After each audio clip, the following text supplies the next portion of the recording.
Number 10, let's talk about gravel. If you're into more off-roading adventures, gravel's a pretty safe bet. It's a good blend of arcade-style racing that has a good physics-based off-road feel to it. The best part of this game are the tracks and the variety of them. There's long cross-country drives, lap-based races, and actual regular enclosed tracks. Unfortunately, you can 100% the single-player offerings pretty quickly, but there is strong multiplayer.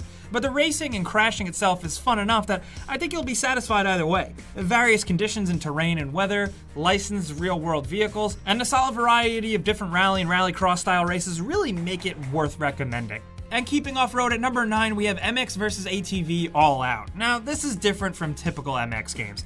The feel and physics are a bit different, and some would say it leans a bit more arcadey than usual. It has longtime fans of the series a bit divided, but I think if you just like off-road games and you're not looking for complete realism, you'll have a fun racing game with a decent single-player offering and 16-player online race modes. You can race with bikes, ATVs, and UTVs in a bunch of different perspectives, including an adjustable first-person view, which I really appreciate. I still think there aren't enough games in this genre specifically, so I'll always take one like this, because I'm still dreaming about the glory days of ATV off-road fury. Next, at number 8, we have Anti-Graviator. I'll admit, this is one of the more out there games on the list, but it's still pure 100% racing. Even if the vehicles don't have wheels, Anti-Graviator is still a pretty consistent adrenaline rush with a really good sense of speed. Basically, if you've ever been a fan of like the Wipeout series or F-Zero, this is that. The reviews are, I'll admit, a little bit all over the place, but I for one think it's pretty fun. The gameplay and racing mechanics are solid, and it's all about boosting and using power-ups to get past your opponents. Now, the trap system is extremely flawed though, and the game can be a bit buggy, but the feature set is nice with offline modes and online multiplayer, especially the fact that it has split-screen racing, a feature that seems almost extinct in 2018. It's really good, and we like to put games like this on the list just because it shakes up games with wheels. Racing isn't always just about cars, and I think Anti-Graviator is a good example in 2018. But going back to real cars, at number 7 we have F1 2018. The Formula 1 racing series is pretty much a yearly mainstay at this point, and August 2018 is going to see the newest drop. The career mode has been expanded, and they've been teasing an old feature that people love that will be making a return. At this point, Codemasters knows how to make a racing game, so I don't have many doubts with the actual racing mechanics of this game. You're going to be able to drive famous F1 cars from the 70s and 80s now, including James Hunt's McLaren. Media and interviews in career will play a much bigger role and should give you an extra level of stuff to think about while you're racing through the famous French and British Grand Prix. I think this is going to be one of the more realistic racing sims to keep an eye on this year. F1, whether it's a video game or real life, has a fan base for a reason. It's insane. But now at number 6, we have Ride 3. It's the first game in the series to be on Unreal Engine 4, and it comes with a massive amount of good-looking stuff. 30 tracks total, including 12 completely upgraded brand new ones, and 230 bikes that can be customized with over 500 parts. Thanks to the new engine, levels are all reworked, but more importantly, the game is as photorealistic as ever, and physics, collision and crashes, and artificial intelligence sees large improvements. This series has really gained a large following in a short amount of time for a reason. Solid gameplay and modification systems with the perfect blend of realism. If you're someone who's more into street bikes and motorcycle racing, you should consider checking this out soon.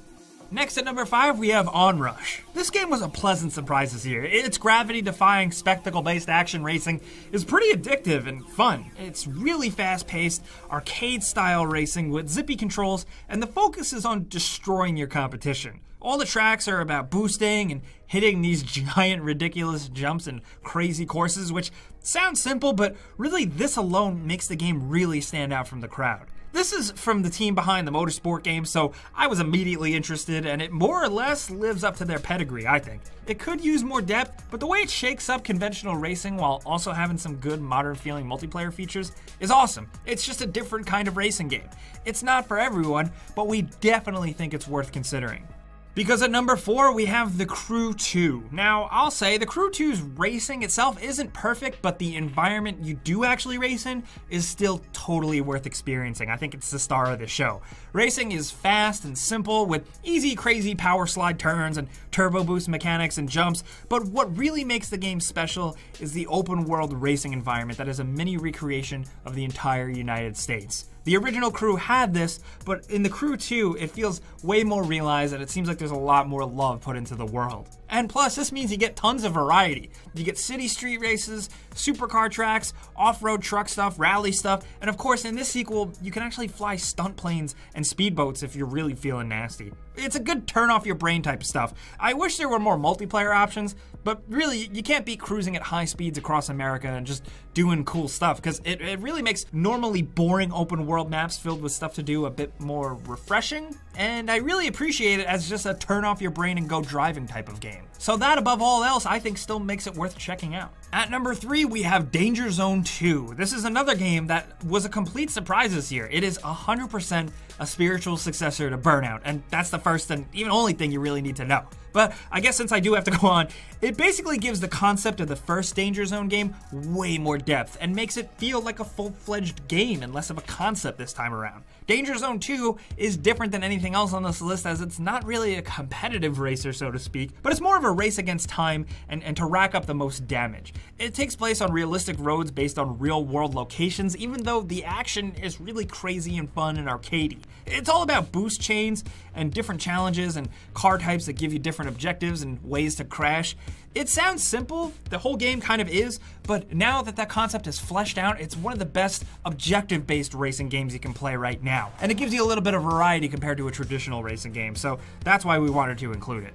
Coming down to number 2, we have Wreckfest. This game finally completely dropped this year in 2018. Bugbear Entertainment's spiritual follow-up to Flat Out is now out of early access on PC and has PS4 and Xbox One versions. Now, Wreckfest is more of a demolition derby style racer, and destruction is really the best part of it all. Cars have realistic soft damage modeling, meaning you get to see the metal twist and get crushed in all its glory. Now, if you're not completely into just outright destruction, don't worry, there's plenty of traditional track races that are just as fun thanks to solid racing controls, a surprisingly sharp sense of speed, and some fairly engaging customization and progression that I always really appreciate. Ultimately, it's just fast fun with really awesome crashes. So if you lean towards Burnout over something like Gran Turismo, Wreckfest might definitely be your jam. It's one of the most fun racing games we played this year.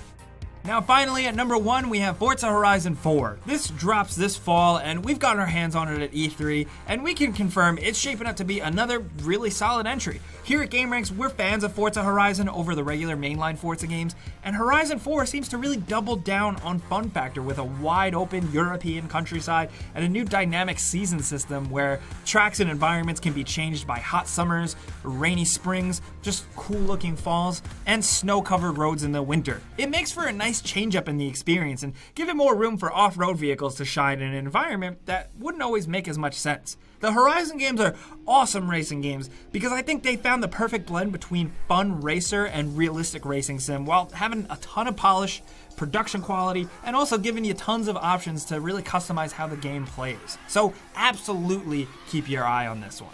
Those are our picks, but we do have some runners-up, most notably first, Burnout Paradise Remastered. Of course, if we weren't excluding like remakes or remasters and stuff, Burnout Paradise would totally be number 1 on this list, I'm just saying. Not only that, we also have V-Rally 4, which is a return to the classic series. We haven't seen a V-Rally game since 2002.